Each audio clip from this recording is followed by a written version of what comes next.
Hi, this is Ren. This is Casey. And this is Mark. And we are talking about Darren Aronofsky's latest film, Mother, with an exclamation point. Lowercase m. All lowercase letters, except for All one. lowercase letters, and there's a reason for that, which we'll get into. But Mother, as opposed to Mother. Yeah, well, you don't want to get too confused with the South Korean film by Bong Joon-ho, which is an amazing film. I don't know if you've seen it, but I have not. Also, not to be confused with Mama, which is another horror film. This is not that. This is Mother! Exclamation. That's a much better short film than it was an extended film. Oh, that's true. The short film is really, really good. I have not seen any of them, but go on. Let's talk about the film we all have seen.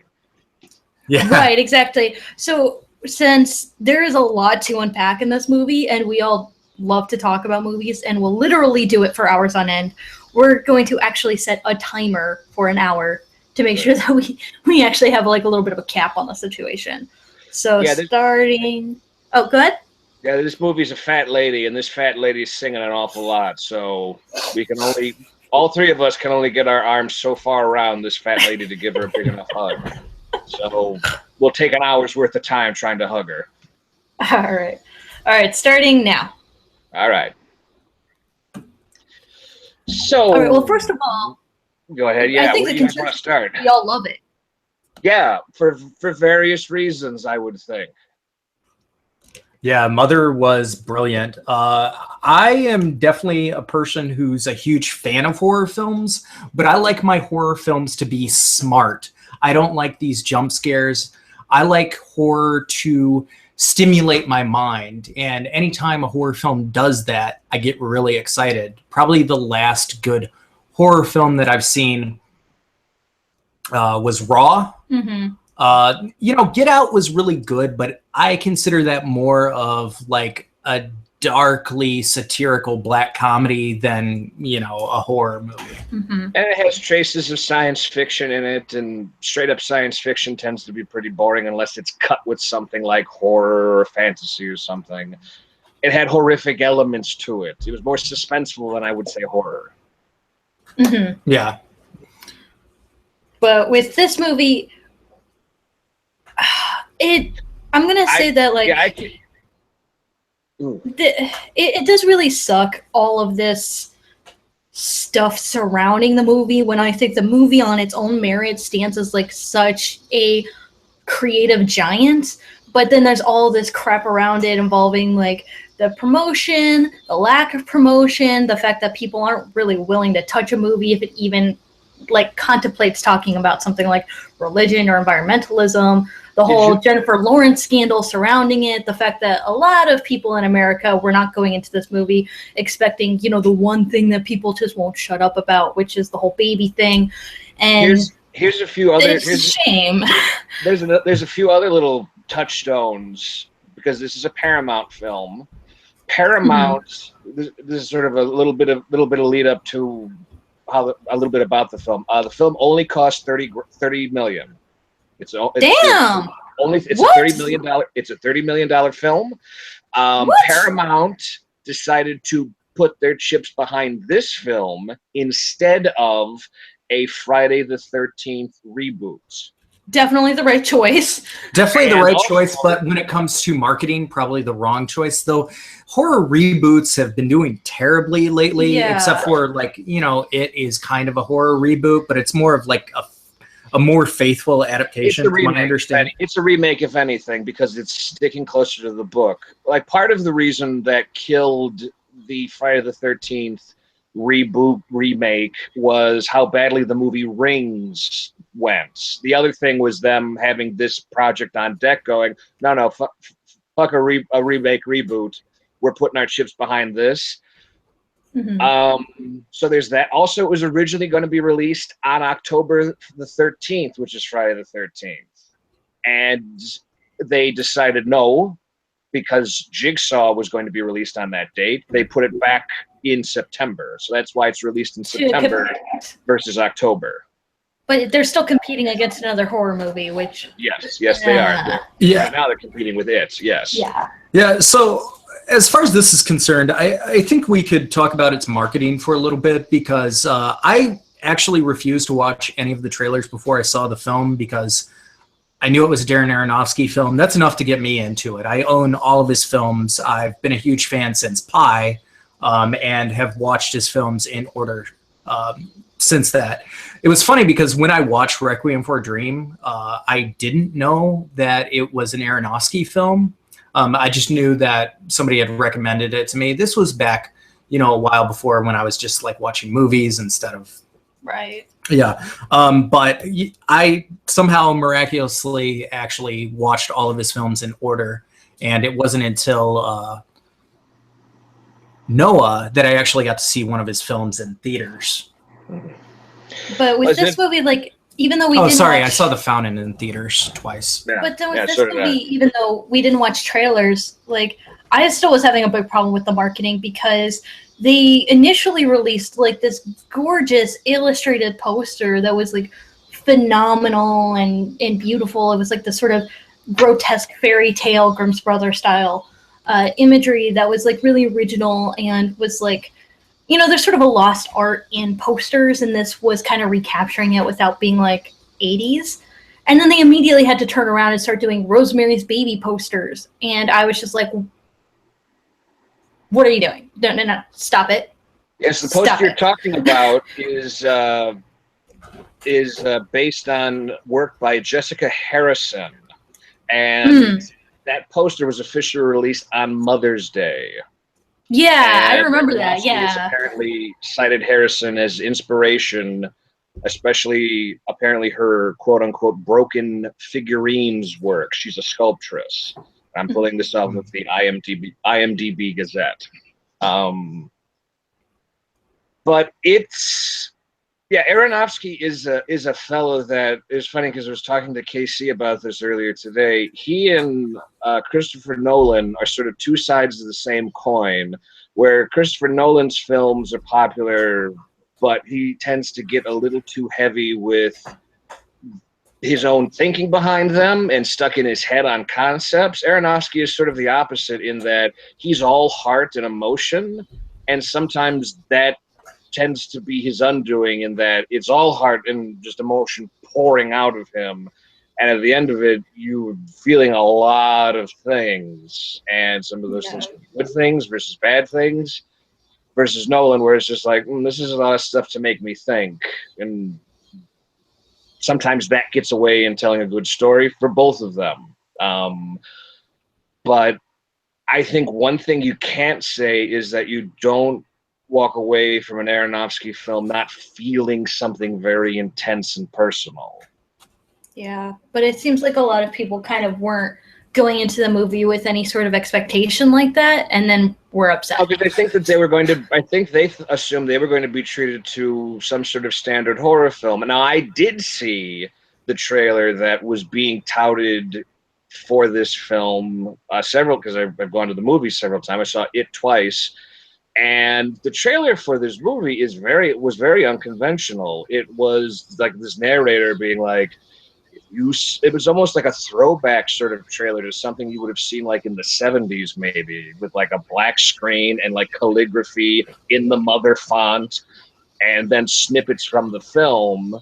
So it was sort of this bizarre, like, I don't quite know what I'm seeing or what this movie is about. And then it ended with, at the end of this movie, go to the lobby and order tickets for Mother. Coming September, blah, blah, blah. So it seems sort of a throwback, and it was like, wow, okay. Whoever came up with the idea of this is definitely trying to set this apart from other standard fare that might be coming out around the same time. They want it to be different because they know this movie's different. Yeah, that's kind of my impression from the trailers and the promotional work too, is like, it didn't seem like, because I watched the trailer after I saw the movie, it didn't feel like they were marketing this as like the next, Friday the 13th Jigsaw, Final Destination style, like go and laugh at it kind of movie. And when we saw the movie, we were directly in front of a group of girls that were trying to watch a movie like that, because they were just like, obnoxiously giggling at everything. It was awful. I But think if anything, this is a movie that, to me, is sort of like how the movie The Witch a couple years ago ended up. Whereas we saw it when you saw it, it was like, how did this end up in a megaplex release? This should be touring indie theaters and getting sort of a steady build up, and maybe if it gets enough attention, yes, then we'll give it a huge release to big movie theaters. It's very much, seems to me at least, sort of a darling of an indie theater circuit. yeah, and we were actually talking earlier how probably a lot of the bad reception is due to the fact that there was like no pre-screens, no like anything to give you, like even Raw or Swiss Army Man, which are really unconventional, weird movies, can kind of make it because they do those earlier pre-screens where, you know, you can use word of mouth to make sure that the right people who are interested in seeing the movie are the ones who are paying money to see the movie.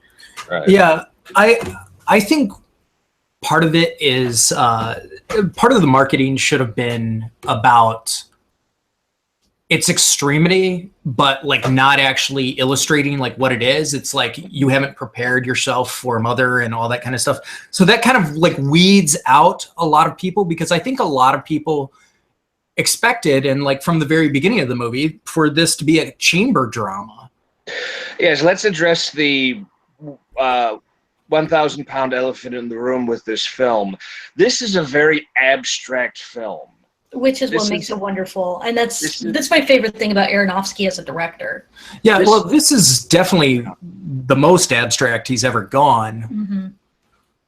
And I was telling KC earlier today when I left the theater that, wow, Aronofsky made one hell of a 1970s Italian horror film, because that's what it felt like to me. Mm-hmm. I did not really pick up on the bizarre sort of allegories that I wound up reading about later to prepare for this podcast. When I read about those things, I was like, oh, okay, I could see that. To me, it was just like, yeah, this is a 1970s, late 60s Italian horror film. There's a lot of dreamscape, bizarre narrative things. You have an ordinary woman in a crazy situation in a big fuck off spooky house. Things are going on. She kind of doesn't have a lot of control. There's a lot of men making decisions for her, and her trying to just sort of catch up with everything. It reminded me of like the big spooky house in House by the Cemetery, where it's just like, oh, we just moved in this gigantic house, and you know our lives will be different, and you're hearing noises and shit, and you don't quite know. You're catching glimpses of things, and stuff's happening, but you don't quite know what it means. And by the end of it, it's like, okay, well, I still don't quite know what all of that meant, but I wasn't bored, and it built a lot of good suspense and atmosphere. And it's more or less the director of those types of films, and I think to a degree of this being like, this is kind of like a Rorschach test. You figure this shit out. I know what it is, but that's going to be different from what you think it might be. Then sometimes it's just weird for the sake of being weird. Yeah, this is definitely a very reflective movie where it kind of shows you a lot about what you think of the world.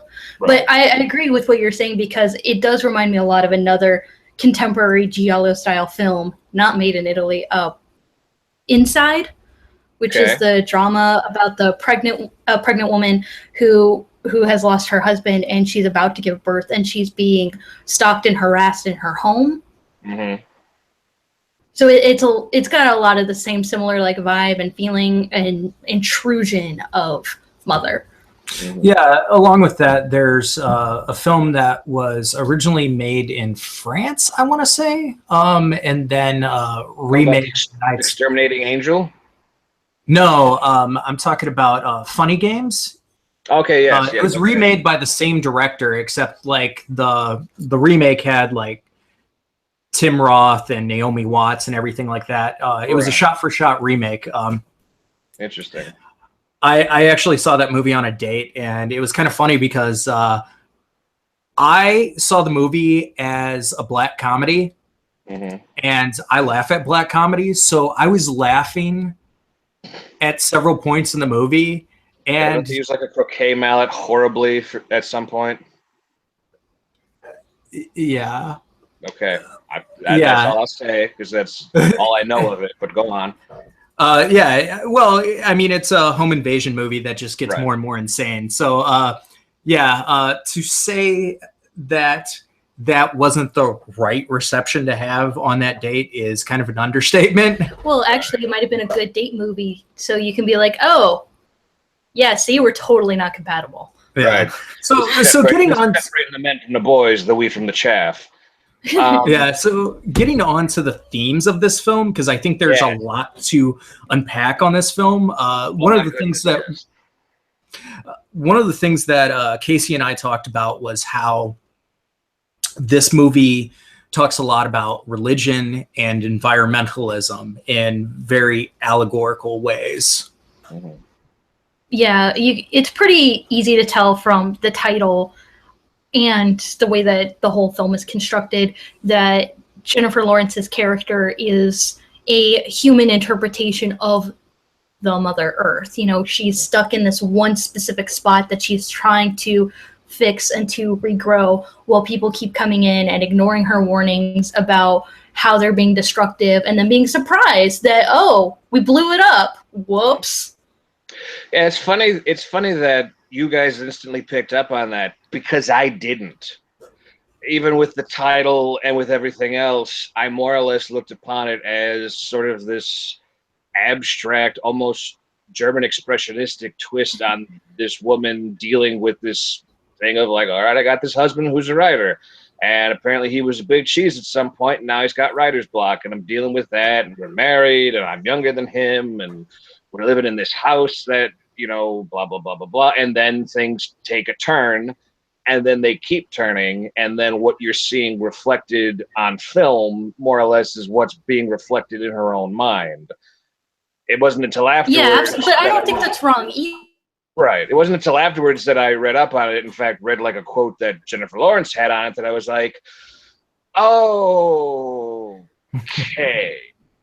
Well, I think there's a lot of things. Religion. Oh, Javier Bardem's supposed to be God. She's the mother nature. The characters that pop up earlier in the film, Ed Harris and Michelle Pfeiffer, like Adam and Eve, and their sons are like Cain and Abel. Exactly. One kills the other. And, oh my God! And it's like, okay, then when you lay that out, and then you have the baby who is a physical representation of Jesus Christ, and right. all that. Yeah.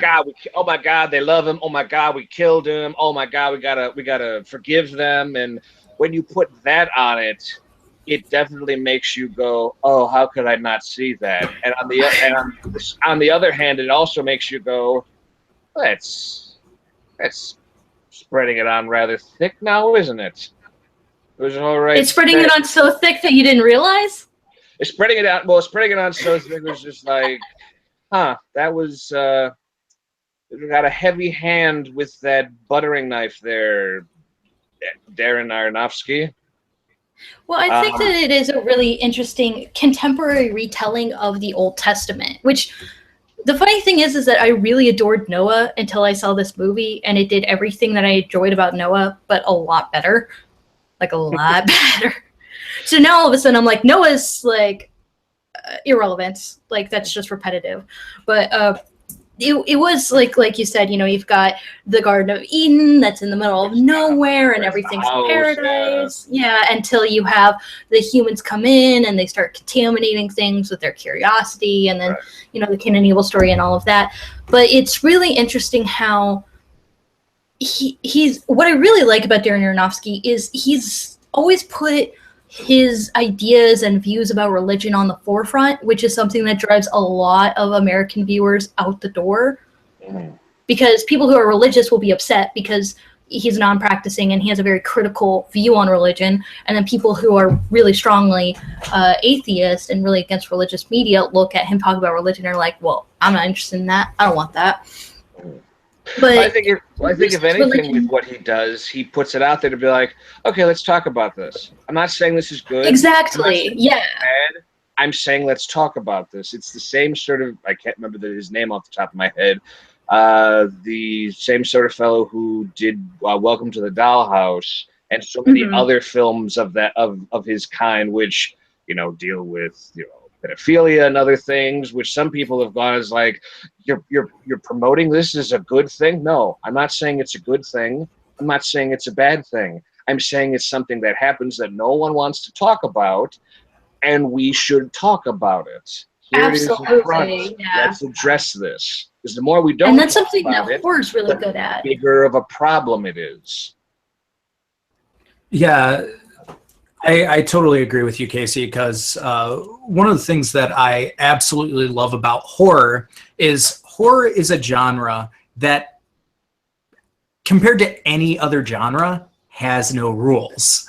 Pretty much the only rule that horror has is it has to be unsettling or like gross you out in some way, or be somewhat off, but everybody can gauge that a little bit differently. Oftentimes there are supernatural elements, but horror films don't have to have supernatural elements. Plenty of my favorite ones don't. Right. But to view this film as a horror film, I think it really works well, because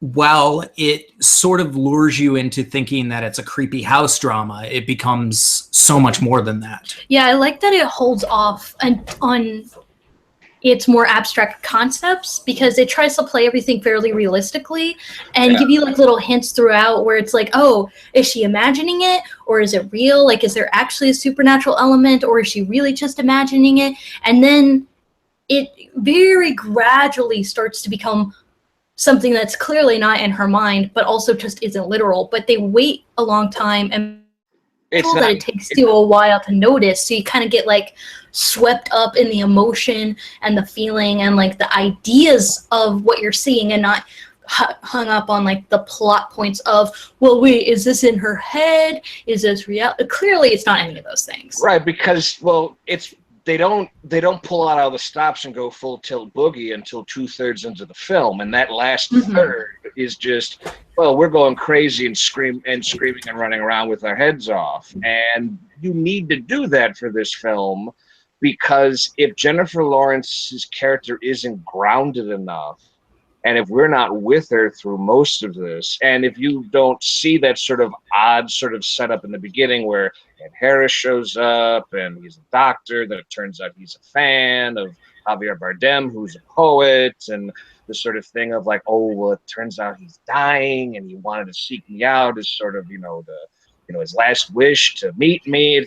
You get these things of like, okay, this seems odd. Oh, but here's kind of an explanation. Okay, this seems odd, but this is also sort of an explanation that makes sense. And so that coasts along to make it more or less plausible. And then when we get to the end of pretty much having those first 2/3 just cranked up and amplified crazy. So by the all the way to 11? Exactly. It breaks the knob and just leaves a crater in its wake. I sort of gave it to an akin of, and this seems to be what Darren Aronofsky likes to do with some of these more intense films. He's given you a angry hand job, and he's just making full eye contact, going, "Hey, yep, up here. Yeah, you're both gonna have fun, aren't we? Having fun?" It's like, you forced me into the chair. Yeah, I know, and we're gonna have fun, and it's gonna be fine. And you're sitting there being like, I feel really uncomfortable, but I kind of like this, but I kind of weirded out that I like this. And then at the end, it ends, and you're just left exhausted going, what was all of that? And you don't want, and so because in this movie, it's very much like that. Everything keeps taking a turn, and you're just like, okay, now where is this going? And then where is this going? Not in a way where it feels annoying, at least to me. I was genuinely interested to see, like, all right, now what's this going to be? The only time where I think it slowed down a little bit for me was that last third where so much stuff was crazy. It got to a point of, all right, now how can you out crazy this crazy? Oh, you'll kill and eat a baby. All right, well, that's pretty crazy. Yeah. I think I might be like the only person in America who was like not particularly phased when that happened. It And happened. like that seems to be like the one thing anybody can talk about, and I'm just like, yeah, that was a thing that happened in the movie, but a lot of much more interesting and Right. compelling things happened too. And I will say this, that all of that stuff that people are screaming about the baby, that was all done for what it was, extremely tastefully. That's what I thought. Artistically.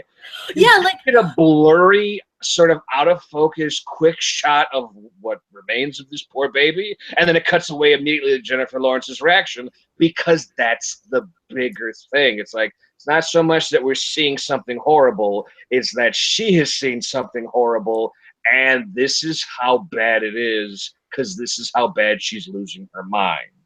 it's Yeah, there's actually like a a lot quick- like it's actually a lot like Rosemary's Baby, where Very like much. people left that movie thinking that they saw the baby when they didn't, Right, you because just they see saw the the eyes. reaction. And Yeah, if- well, and if that's not anything, even you don't really see the eyes. You just see what I'm assuming the devil's eye. is what Rosemary's impression of what the eyes maybe look like, because Right, it's but that superimposed thing above her head, be like, "Oh my God, its eyes! What did you do to its eyes?" And you're just left going, "I guess that must be what the eyes look like," but we don't get a direct look at it. We just get right, we this don't get a super- direct look at it, but we get like descriptions and we get the reaction, and it Right, kind and of you makes get that everybody. superimposed sort of shot of over her head, being like, "I guess this is what she saw," but still, we don't quite know for sure, because as the audience, we don't get a direct look. Exactly. And we never got a direct look. It was like a sound effect, and like you said, like a split-second shot of not. Right. Of It's not head- even a baby of anymore at that Basically, just a rib cage and Yeah. a lot of blood, and then quick cutaway to, "Oh my God, she's freaking out," and then she's realizing, "Oh fuck, all you assholes are eating baby. You're eating stuff. It must be baby. Ah, Jesus!" And it's like, yes, of course they are, because you've fallen into an Italian nightmare. When they It's carried the not turned into baby, a cannibal film. when they carried the baby, I did see, like, for a split second. Now, I don't know if this is my mind, I think it might be your mind. but like I could have sworn that I saw for a split second the baby's head actually snap. Yes. Um, They do snap yeah, the you do. baby's neck. They do snap the baby's neck Yeah. when they're, because the baby starts peeing, and then all of a sudden a hand comes up, and then its head like falls a little bit. snap, Yeah. and it's like, oh, and that was the thing that was more jarring than any of The the remains, might have- yeah. Right. That was the Oh my more God. shocking moment where, like, you know, like I just because I was pretty sure that they were going to sacrifice the baby, but like I wasn't expecting it to kind of be done almost as an accident, Mm-hmm. which to We me loved is him. a little bit more horrifying. Yeah. Yeah, it's just like, oh, we loved him too much. There's like a doll that we broke, and it's like, oh, Jesus, no. It wasn't. Here's the thing. A lot of times when I watch horror films, something will pop up where it's like, that dog's gonna die. They're gonna kill that motherfucking dog, and or it's like, that little kid's gonna get murdered. I know they're gonna fucking kill that little kid. With that baby, it should have been in my head going, they're gonna kill that fucking baby. But in my head, it's just like, for this film, it was just like, what's gonna happen to the baby?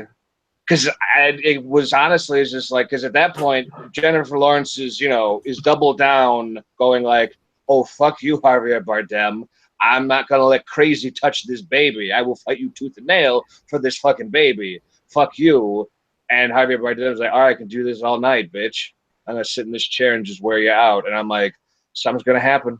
She's gonna like punch him in the face, or he's gonna fall asleep, or I don't know, and just like, oh no, she fell asleep. Oh, the baby, and immediately gone. And I was just like, oh, please don't hurt the baby. Don't hurt the baby. Well, and I think the baby is very much a Christ figure in this movie because, I kind of saw Javier Bardem as God, and I mean, it was pretty Jennifer obvious with the cross on the door that was like this beacon of everybody. right, being, and like, gathering to constantly it. trying to say, oh, it's okay with the people. Oh, it's okay. They're destroying your house. Mother Earth and all that kind of stuff. Mhm. But This like, is for everybody. He said we could yeah, share. exactly. It's funny. The thing There's that not I enough kept to go thinking, around for everybody. well, the thing that I kept thinking of more and more, because this movie just came out, and because I was a fan of his for years, was thinking of Stephen King, and yes, the movie It has just come out, and everyone praises that goddamn book. But the thing with that goddamn book is very much like the later Harry Potter books by J.K. Rowling. Those fuckers got thicker and thicker and thicker as time went on. It is a tome, and it's no surprise that Stephen King has been very blunt, be like, I was on a lot of cocaine at the time. It's like, well, no shit, Sherlock. That's obvious. I heard that he didn't even remember writing Cujo. Doesn't remember writing Cujo, and he's honestly says, like, and that's really sad because I really like that book, but I look at those words and I think, I don't know who wrote that. But that was more him on booze, on alcohol than coke. But it also shows to his popularity at the time, because it's like, dude, an editor should have taken a finer comb to this. And the fact that they didn't shows you how popular you were and how much you could get away with. Same thing with Rowling, where the last book was like, we have a whole couple chapters or so on the kids just fucking camping. And we'll leave it in, but it doesn't make any fucking sense. So the thing I kept thinking about with that was just like, oh yeah, this is what the artists have to go through. This is the muse and the thing that brings them the inspiration. You can't write unless it's just perfect. And it's like, it's so masturbatory in a way, looking at art and creation of an art piece of art that way. Just like, oh, it's stuck in my head. I'm trying to get it out. And even the beginning, he's so pretentious where it's just like, oh, I have to be by myself. I'm doing a horrible Javier Bardem impression, but, you know, roll with it. And it's almost like you get to a point when you're popular enough, and like with Stephen King, where it's just like, yeah, and then with the fame, other shit starts coming in, like drug habits and losing time on, like with Javier Bardem going, no, I'm with you, and I'm going to leave. And then I'm going to come back. No, I'll be taken care of. And then I'm going to leave. And then, yeah, it's no surprise, like the baby getting killed is just like, yeah, this is sort of the price you paid because you wanted to have all of this. And Jennifer Lawrence sums it up the best in the end when she says, you didn't love me. You loved the fact of how much I loved you. Yeah, there's definitely a lot to criticize artists. And that's a huge, raw truth that I think a lot of people, not just artists, but I think also a lot of people in relationships often don't acknowledge sometimes. That they sometimes become so infatuated with a partner that it turns into a thing of, no, you don't love me. You love how much attention I'm giving you. That's what you love. But it could come from anybody, which is obvious in this film. It came from anybody. It came from total strangers wanting to appreciate his work. And it didn't matter that it didn't come from his wife, even though she was the inspiration for this huge piece of work that is giving him all this attention. Mm-hmm. She's sort of more or less just a side note. It's almost secondary. Like, inspiration can come from anywhere. You're not really important. You know, what's important is that it's appreciated. I think that's also a great commentary on how women have been treated for thousands of years, how even in circumstances where men have taken credit, even though like the women were the ones behind it. Look at Marie Curie throughout much of her life, how her husband, took credit. Now, like, we hardly even recognize her husband. But I think that the film does try to bring that to light of like women getting put to the wayside when men and women, are working together. And in the beginning of the film, you can kind of understand like why that might be the case, because like she can't even paint a full fucking wall.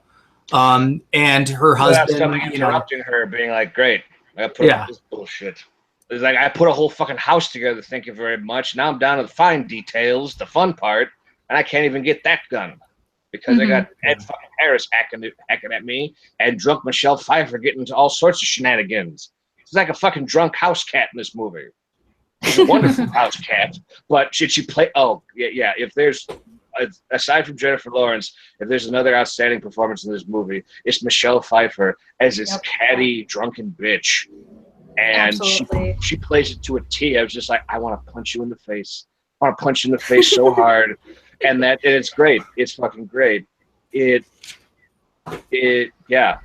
She does a knockout job. And apparently Michelle Pfeiffer when she read the script, her reaction was just like, I have no idea what the fuck this is about. But she was just like, I kind of like what my character does. All right. And she signed on for it. Yeah, is this like the first time we've seen her in like forever? It's been a while. I don't know what the last thing she must have been in, and if it was, and what degree it was, if it was a major role or a minor role, or if she's been doing more stuff behind the camera versus in front of the camera. But yeah, she took this thing and took it out for a walk, and it pays off in dividends, especially with how crazy this movie gets in some spots, especially with her character playing it on so many different levels as this sort of, put upon socialite, sort of a bratty child, a grieving mother. I mean, fuck, I wouldn't be surprised if this turns into sort of a Michelle Pfeiffer renaissance, because her role in this movie is basically a film reel. She's doing everything in the course of this one movie. Look, I can play a bitch. Oh, look, I can play a comical drunk. Oh, look, I can play a grieving mother. And it's like, yeah, Michelle Pfeiffer, you can do anything. Please be in this next film. Well, what I think really makes this film work so well is, you could talk all day about how the movie talks about, the hypocrisy and futility of religion in terms of like actually sustaining humanity and our planet and like life on Earth and all of this stuff.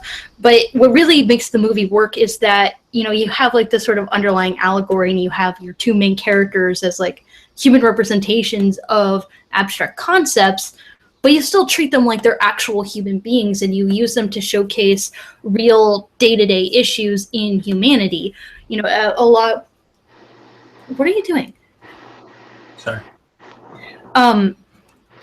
So like one of the things that they do in the movie is they do use Jennifer Lawrence to illustrate a lot of issues that humans have to deal with just trying to get through life day by day. Abuse in relationships, how much everybody just wants a piece of you, how people kind of don't really give a shit about you because you're not them. And then a lot of stuff about women specifically. Like there was a lot of stuff of, people feeling entitled to her and then calling her an arrogant cunt, or how Michelle Pfeiffer is like put on something decent and she's just wearing a tank top, like she's fine. Well, but I mean, it does a really good job of like really dissecting all of these little things that make life, but especially contemporary life, so difficult for people. Yeah, you definitely get Aronofsky's sort of breakdown of, this is what it's like to be a lady, period.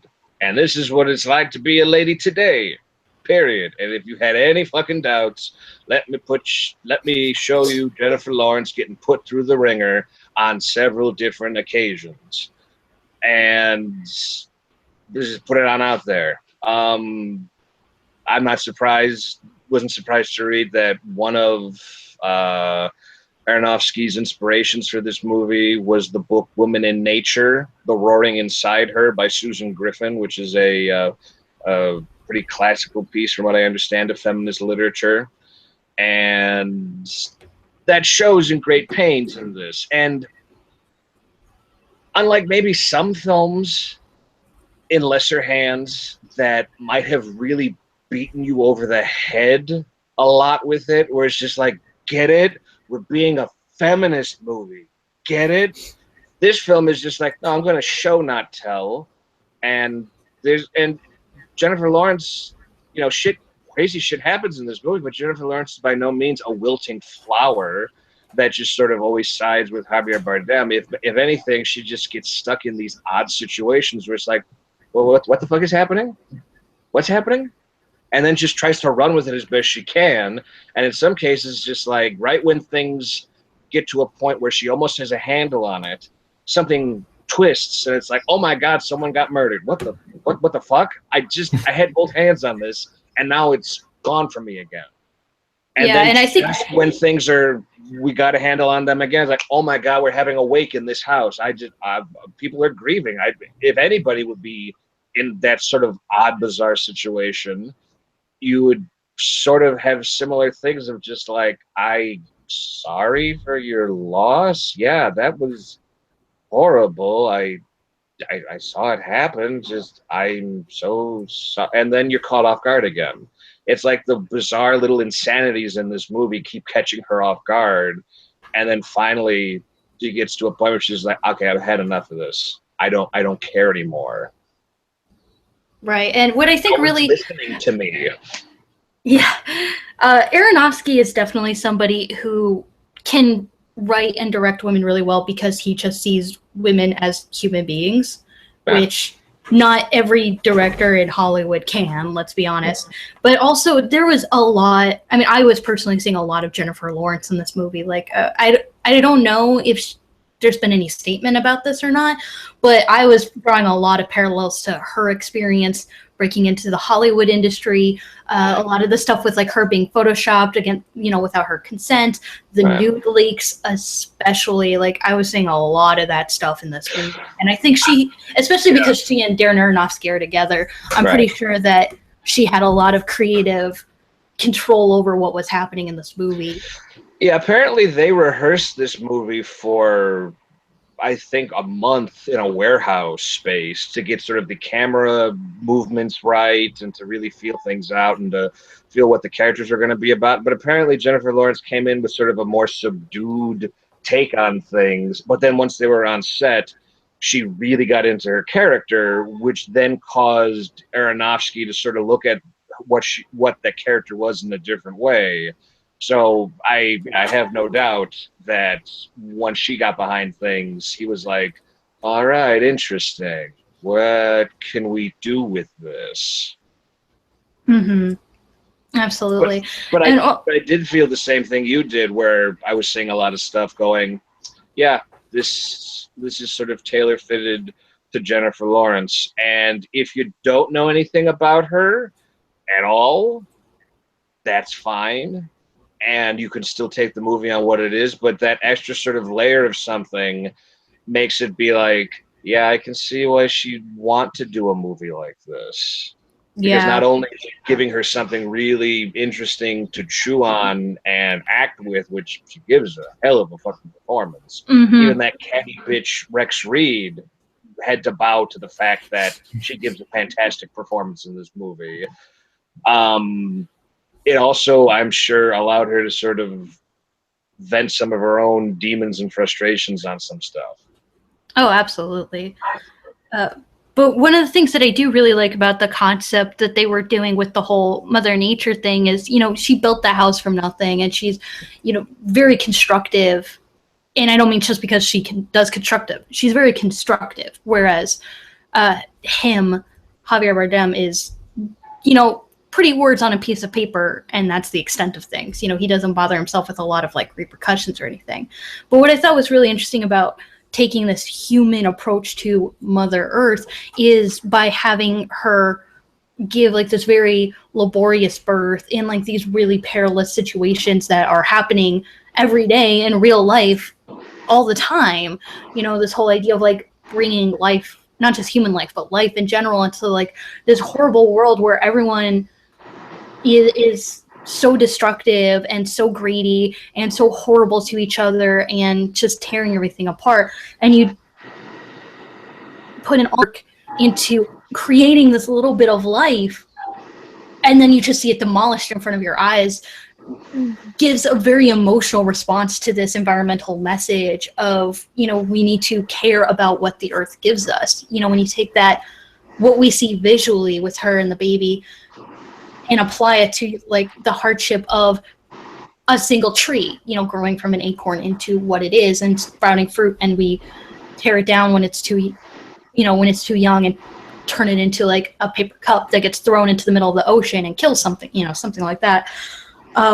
It can really just make you look at the way that humanity deals with literally every aspect of their life, from how they treat each other to how religion can give people this sort of freedom to be hypocritical and to be terrible and to, take so much and produce so little.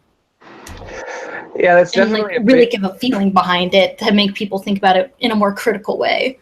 Yeah, that's definitely a good point, because that's definitely something that this movie very much points out, especially if you're going through for that big overall allegory of Mother Nature, yada yada yada. Is that, yeah, guess what? The fan, and if you're taking it literally, it's, yeah, the fans of Javier Bardem, they're just consuming what he created, and what he created was only happened because one, he did something stupid by letting total strangers into his house, but the thing that catalyzed it was the fact that he impregnated his wife, and his wife revealed to him that they're going to have a baby. So it is almost like, well, he had part of to do with it. It's like, yeah, but the other thing that didn't kick it off for him was until she gets pregnant, and that's the big inspiration that causes the whole thing. But even though he's making something, I mean, it's poetry. Yeah, apparently these words are so powerful that it's causing tons of these rabid fans to come out. But again, it's just consuming. It's consuming, consuming, consuming, and very little is being given back in the way of anything constructive. They're demolishing his house. They're turning him into a deity. They murder his baby and eat his baby. Again, consuming. And it's just, yeah, it's just like, I give and I give and I give, and I get so very little to anything back in return. Yeah, in fact, in a weird way, it's like a dark version of the Giving Tree. Yeah, that's what we were thinking too. Totally. Yeah, definitely. Because I wanted to punch that little kid in the balls, because it's just like, you do realize this is a selfish little shit, right?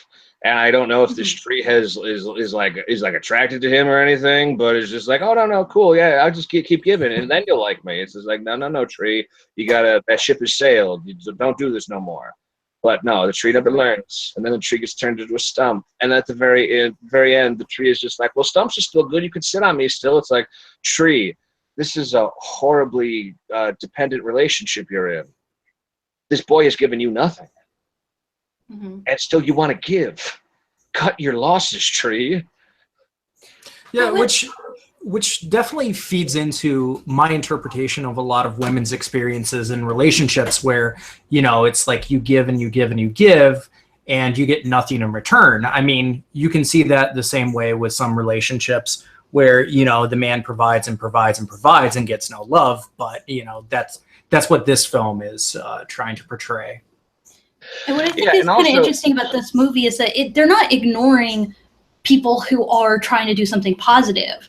Like, there are people who give gifts of, like, fruit and food. There are people who try to fix what's broken, but in, like, these rabid hordes of people who ignore the warning signs of the damage they're wreaking, it's such a tiny amount that it doesn't amount to anything. Like, you want to think that that's a good representation of humanity, but that's such a tiny amount of what the human race is doing.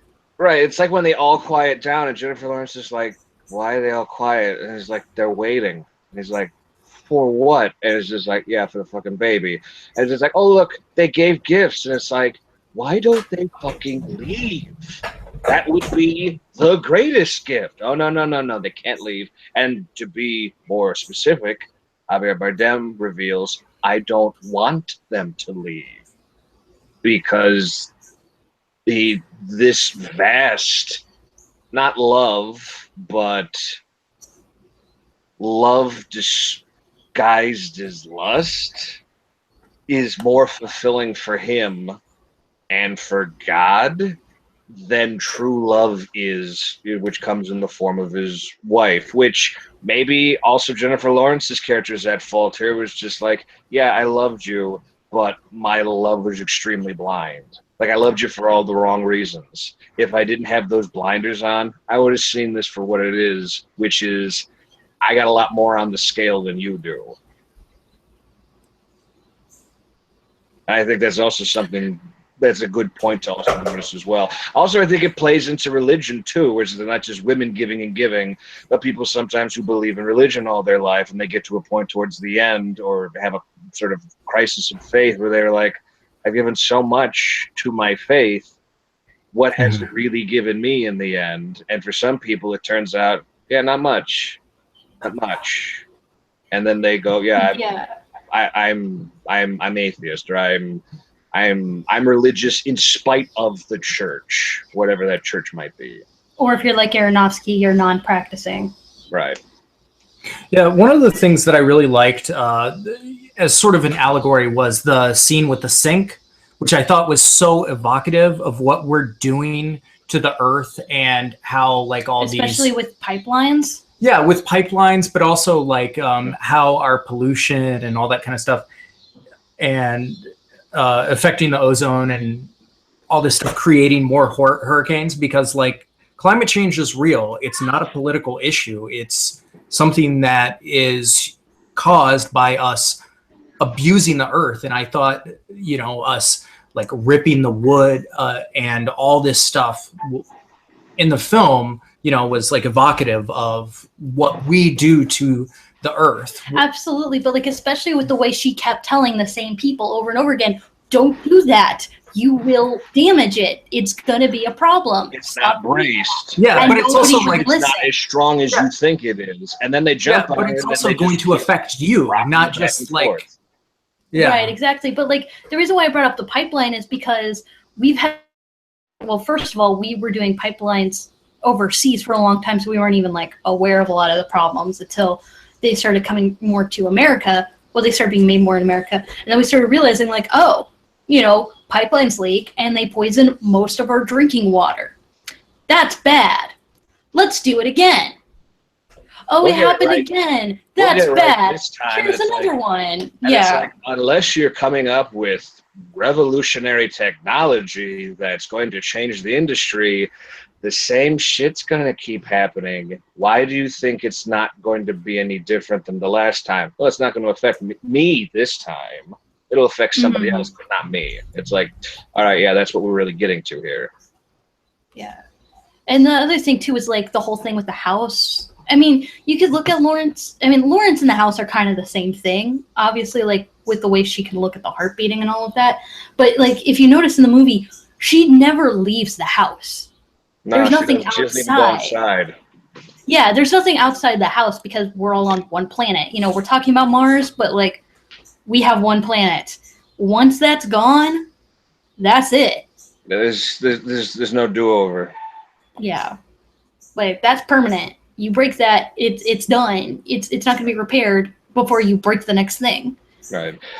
Well, and the other thing, but in a certain extent, it is going to be recreated, which is like what the end of the movie and the very beginning of the movie kind of evoke, that like this is a constant cycle that is happening over and over again. You know, it's that we never learn from. Yeah, rebirth, and it's like Harvey Bardem being like, I get it. Hopefully get it right next time. And it's like, yeah, but what did you have to do to get there? And how many times have you done this already? Yep. Yeah, I thought it was really interesting that this little glass shard was representative of her heart, her love, the earth itself, the core. Apple, the forbidden fruit, the apple of knowledge. Because even though there were no apples in this movie about religion and people being assholes, and there were no apples and nobody eating apples. Yeah, we get boozy lemonade. We get a basket of produce, which I don't think has any apples in it that I noticed. Nope. Also, when I saw this in the theater, I think the quality was very dark, so I didn't see as much. But yeah, no apples. No one taking a bite out of an apple, and it's just like, you know, if it was any more of an allegory, it would bite you like a snake would. But it's like, no allegorical apple. Thank you, Aronofsky. You did the one thing that everyone would have said a hack would have done. You didn't do it. Like he did, his book of poetry didn't have an apple on it, and it's like, okay, good, because that would be the hacky thing to do. It's like you didn't do that. Good. Yeah, and going off of that, I think it's really interesting to see that this seems to be one of the most divisive movies that's come out in a long time. I know there have been movies like Suicide Squad and practically any of the DCU movies that have divided audiences. I know that like our opinion of Wonder Woman is, definitely a minority opinion. Yes, I've tried to have conversations with others about that, and I get the not going to hear it, not going to hear it. I'm like, I'm talking to a wall. Yep. Yeah, but seeing that this is a certified fresh movie on Rotten Tomatoes, it has a 68%, I think, right now. It's been teetering, but it also has a cinema score of an F. So that's how divided this movie is. And going back to what we talked about earlier, I think it's partly the marketing. I think that this movie should have unfortunately marketed itself to a harder audience, because I think it marketing itself so broadly is what's coming back to bite it in the ass now. Yeah, because so many people are like, oh, the baby thing, nope. And that's the beginning and end of the conversation. Right. It's just like, no, if that's the thing that you're going to be offended by, no. That's you picking low-hanging apples.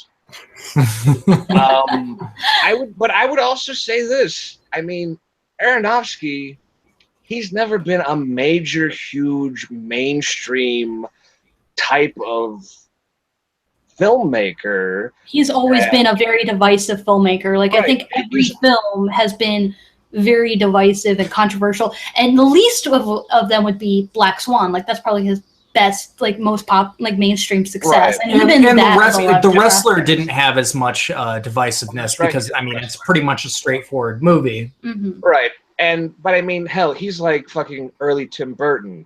You either love him or you don't, and there's tons of clutches of fans, so who will go see his stuff no matter how bad or good it is. So the question is, okay, you know what you have here, Paramount. How did they market the other shit that he did? And then how do you then market this thing? And I think the big thing was, this shouldn't have gone into big multiplexes. It should have gone into indie. It should have gone into indie on the indie film circuit in small art house theaters.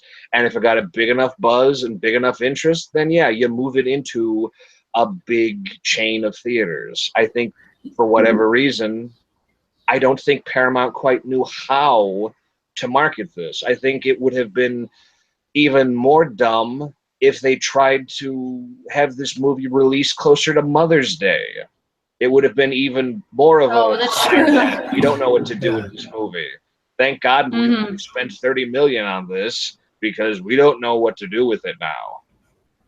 Yeah, it kind of reminds me of what the marketing was for It Comes at Night. Okay. Which was a movie that was released in major megaplexes and 12 million at most. I mean, it seems no. I would say that this movie looks like it's shot under $1 million, which is totally fine. But I know he shot it on 16 millimeter, which is expensive. Yeah, that ain't cheap. Yeah, but the biggest problem with that movie, as far as mainstream audiences go, is it's a slow burn. It's post-apocalyptic movie where most of it takes place in one house, in one room, and all this kind of stuff. And the title of the movie, It Comes at Night, I'm going to spoil a little bit of it. Nothing comes at night. So, I'll also say that this movie had sort of the opposite sort of fanfare, that sort of another thing you thought would be the same treatment, The Witch, which came out just a few years ago. When I saw that and I left the theater, I thought, that movie was great, but how the fuck did it get this kind of release? This should just be in indie art house movies. This shouldn't be in a major movie theater. And I think it was because the people who had it went into it going, yeah, this is a horror film. Yeah, it doesn't matter if it's set in colonial times and it's a bunch of no names and they're speaking in Old English. We have a quote and seal of approval stamp from Stephen fucking King himself saying that this is terrifying, and that's fantastic, which unfortunately I think was its downfall because it kept marketing itself sort of as like the next Exorcist or the next such. It's like, no, you can't do that with indie horror films, because then it's making the horror or fear that you're going to experience into this thing that your expectations can't meet. Horror films are very personal things, kind of like how comedy is. It's going to be more effective to you if it touches some nerve inside of you deeper and more personal than having somebody else say, this is going to scare you, versus, oh no, this is scaring me. Yes, absolutely. And especially because I think a lot of people were expecting it to be more of a jump scary kind of movie and not like a, this is terrifying. I don't know how anybody could have expected anything from this film, because even the trailer that they had out was just like, I have no idea what the fuck this movie's about. I have that's kind of my impression of that too. I have a vague idea, but even after I saw the film, it was like, yeah, that trailer by no means prepared me at all for what I saw. And in the end, it's like, that was good, because if it tried to, it would have been a botched job. And it wouldn't have conveyed the sort of sense that, yeah, this is very abstract, this is very existential. Oh my goodness, my muffins. It's been an hour. Okay, let's get really quick, really closing thing about bitchy catty Miss Rex Reed, who's very much still alive and with us. He's at the grand young age of 78. And Bren, you were reading a bit from his scathing review. Oh yeah, he said it was the worst movie of the century so far. Okay, well I have news for Miss Rex Reed. Apparently Miss Rex Reed must be developing Alzheimer's in her old age, because he apparently forgets the fact that he was in a little 1970s film called Myra Breckenridge, where he stars as Myron, who has a sex change operation and magically turns himself into Raquel Welch. And the end of that movie is him going from color to black and white, a la The Wizard of Oz, waking up in a hospital bed with what you've seen being all a dream, and then him looking down and touching his chest going, my tits, where are my tits? That, Rex Reed, is the century's worst film ever made. And you were in that piece of trash. Pot meet kettle. I hope you have a good time with each other, because you have an awful lot to talk about if you want to get that chatty with things. Yeah. Alrighty, so let's do like a little closing statement from each one of us to sort of like wrap up our thoughts on this. Okay. You're the guest. You can go first. Okay. Mother is one of those rare types of horror films. It is an abstract existential horror film. You don't get many of those these days, if at all. I can't think of many that I could even count on one hand. It's a film that you have to go into taking on its own means. Don't assume anything, just being like, I'm having an experience with a piece of cinema. I think Aronofsky, with his films that he does something different every time. His themes can sometimes be similar, but you can't accuse him of being trite or being predictable and boring. He makes very interesting, passionate films, and we could all critique the finer points of those as to how effective they were or wouldn't. But he's somebody that I honestly would like to see more horror from. I think he's very much built for it. And it's popped up before in his other works that there's been a horrific edge to things. But I'd like to see him try this more and not get so turned off by perhaps the reception of this film. Because I believe as to date, it's only done, I think, maybe 7 million so far this opening weekend. I hope to see more work from him, and I would recommend this. This is definitely one of his films that you're probably going to need to take a break for a while if you ever want to see it again. I would think that this movie, I hope it does gangbusters once it's released on DVD on streaming. Yeah, I really hope that this movie does, has a cult following, because I really think that this is like a great like discussion movie for like people to have like groups and sort of discuss their interpretations. I mean, you can't really cosplay for this movie, but like you can, but I was thinking about it though. I was taking notes.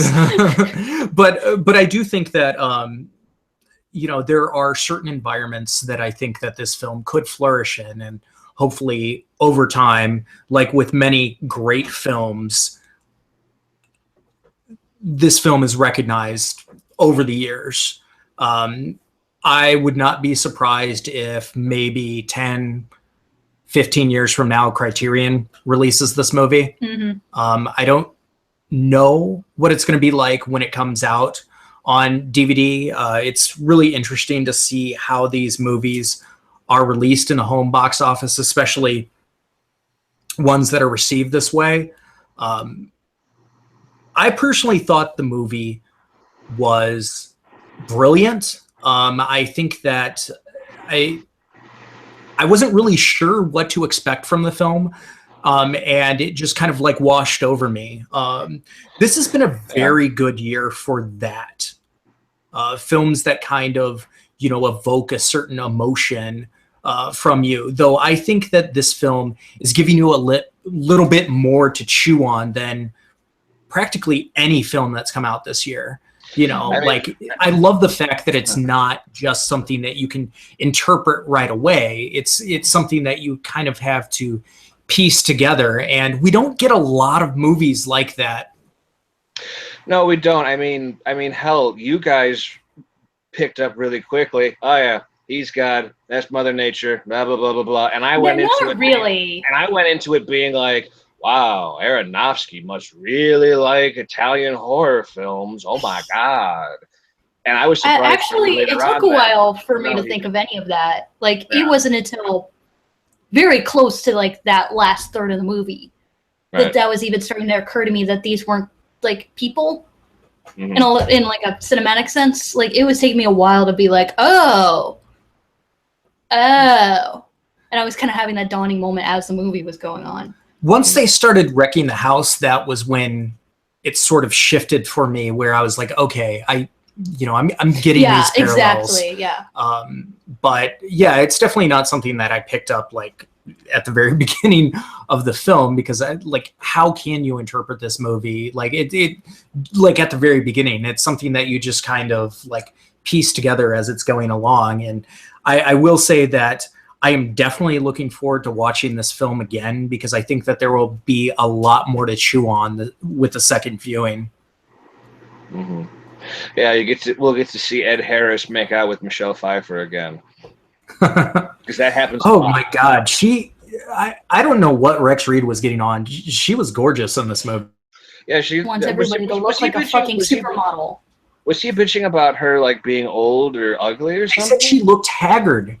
He was sick of seeing Jennifer Lawrence's flaws in this movie. It's like, what flaws does Jennifer Lawrence have? Like, she's like the model of perfect. It's like, Rexy, none of us are getting any younger, and you yourself look like a dumpster fire someone tossed out of an alley. So don't be casting stones. She looks pretty goddamn good for the age that she's at. Mm-hmm. And she's going up against Jennifer Lawrence in this movie, who's like fucking immaculate, and Michelle Pfeiffer looks really good. Yeah. So I got bitch please. I got no time for that. Well, what I'll say about this movie, besides the fact that I want to point out for a minute, since we didn't really talk about it, that every element of filmmaking in this movie was fantastic. The way that everything was filmed, edited, directed, the writing for the script, the costume and styling, the production design, the lighting, like this is a move, the sound design, especially like Oh God, everybody yeah, did the best thing they could do, and it all this is came a together tactile perfectly film. packaged. It definitely is. You can feel and smell and taste everything, and it's like right in front of you, and it's wonderful. So I definitely want to point out, like, this is a great movie that sort of proves that every element of filmmaking is equally as important as the other one. Right. Yeah, But everyone was bringing their A game to this movie. I mean, fuck, Jennifer Lawrence cracked a rib while they were making this goddamn movie. So I believe that. that's It how looks deep like she it. got into it. Mm-hmm. And I'm not even a fan of Jennifer Lawrence, honestly. Like, to me, sometimes she's okay, and then sometimes she's not very good, and whatever. I'm but not she was either. phenomenal. She was phenomenal. As one friend put it, in a review they did, it's like, I can't take her seriously at all because she has such a young baby face that when she plays grown-up roles, it's like watching a kid play dress up. And I was like, okay, I can understand that. In this, I was like, no, I totally fucking believe her. Yeah, she's bringing her A game to this. She's a grown-ass woman in this movie. She has grown up, and this is her coming out party. This is her cotillion. Yeah. But I definitely adore Aaron Aronofsky. I think that he's one of the great contemporary artists in any media. And I love that so many movies this year have been pushing the limits of what cinema can do, what genre can do, and what you can say with a film, and how artistic can a film be if it's mainstream or if it's a blockbuster or if it's an action film. And this was a movie that was like, what can we do with film? What can we do with visuals? What can we do with sound? What can we do with music? What can we do with expression? And pushed it as far as it was possibly able to go to create something beyond what we generally see movies capable of. And I adore that he's always doing that with a lot of his movies, but I think that this is just an opus for him. Although every movie could be an opus for him, honestly. But I think he's not afraid to tackle some very big subjects and sometimes very important subjects in very new, different, and interesting ways. I mean, from Requiem for a Dream about addiction to The Fountain and dealing with our own mortality to this movie, Mother, with the sort of the human condition of are human beings damned to destroy the place that they live? Yeah, absolutely. And there's some heavy things that perhaps in lesser hands could come off incredibly trite and incredibly hacky. And he doesn't. At least I don't. Yeah, because he can see and show both sides of any given issue and talk about multiple issues in like an overlapping way. Right. But with this movie, I think it's his best movie to date, just period. It's the best movie this year. And for reference, like my top three are this movie, Raw, and Planet of the Apes. Those are my top three that I've seen. I haven't seen Raw yet. It sounds like I need to. You absolutely have to. It's such a cute movie. It's adorable. You gotta see it. It's so fun. A cute movie that's titled Raw. Yes. It's an adorable movie about eating raw meat. Yeah, not to be confused with what was it, the Eddie Murphy Raw? No, we're not gonna do that where he says a bunch of disparaging things about homosexuals. Because that's but no, we're back on point. Yeah, this is definitely the best movie that's come out so far. I was getting chills during the sequence where the house was distorting around them and you were seeing all of these like really graphic but terrifyingly realistic images of war and famine and disease and poverty and despair and religious zealotry. And I was legitimately getting chills, and that doesn't happen to me. I don't usually have like a very physical, visceral reaction to like the potency of a movie. And I was just like, I literally couldn't leave the movie too. I had to pee so bad and I literally couldn't leave because I was like, no, I cannot miss anything. It's too, and then once the movie was over, I was like, I still can't leave. No. Yeah, that last third of the film turns into something that Julie Taymor would do in one of her movies. But it's crammed all into that last third. And it's like, yeah, what I did in Titus, yeah, we're shoving it into this much of the movie inside a house. Which makes me wonder if one could do this sort of thing as a stage play because it's so theatrical and big. That's very possible. That would be really interesting to see like a theatrical adaptation of. You could do it. Yeah, I think so. Yeah, that would be actually really fascinating to see that done. That'd be like very experimental, but that sounds really it would be because this is an experimental film. Yeah.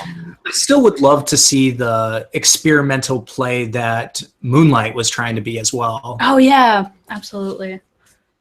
I was gonna say, and like now that not all that long ago, we got Moonlight, and it's like, what the fuck, world? This has been a lot of shit, but you keep throwing wonderful little things like this at us occasionally. I think that we've had a lot of really good movies this year. Yeah, one thing that I will say is even though this movie did not reach the box office expectations that it was trying to make, meager, but, something better than this. The one positive thing I will say about this is this movie has a name that people know, which means that, its reputation could actually happen down the line. Once people kind of have an idea of the film. Unfortunately, I think the best way to go into this film is, as raw as possible. But unfortunately, after this release this weekend, I don't know if this film will be able to be consumed outside of people knowing the sort of facts and hopefully I think that even in its theatrical run it could be a slow burn. Like I think it could grow more week after week after week as more people kind of know what it is, because one of the good things about it not having very good promotion is it didn't have much promotion either. Yeah. So I'm hoping that like as word of mouth kind of gets the right kind of people, and by the right I don't mean that there is a right kind, but just right for this movie, and to see it more and more and more as the weeks go by until, while it's on its theatrical run. I'll be keeping an eye on it in Box Office Mojo for sure. I think this is, and maybe we could close out on this, I think this is definitely one of those movies that, if you were growing up in the 80s and the early 90s like I was, and like at least you and I, Ren, were, Casey, you're an infant, so you're not quite in the same category, but we'll let you in on this.